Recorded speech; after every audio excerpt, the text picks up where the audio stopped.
ang tatay at ang anak. Sabi ng anak, "Tay, kung matalino po kayo, may tanong ako sa inyo." Sabi ng kanyang tatay, "Sige ba anak? Basta abot ng utak ko, sasagutin ko anak." Sabi ng anak, "Tay, may 10 kabayo, tumalo ng isa. Ilan po ang pera ni Donald Trump?" Kaalit ng kanyang tatay, sabi ng kanyang tatay, "Alam mo anak, yung utak mo ay hindi abot ng utak ko.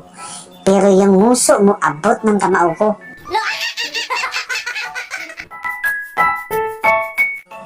Ang teacher at ang kanyang mga estudyante.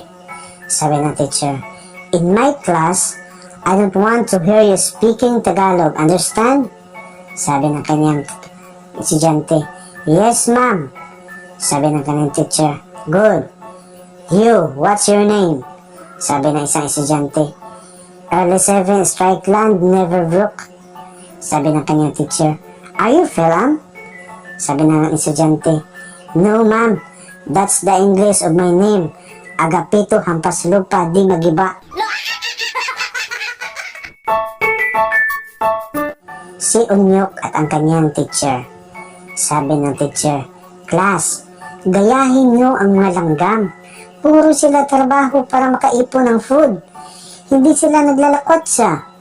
Sabi ni Unyok, "Ma'am, kalukuhan po yan." Sabi ng kanyang teacher, "Ba't mo naman nasabi yan, Unyok, aber?" Sabi ni Unyok, "Nasa mall sila kahapon, dami nga nila kinagat pa nga ako."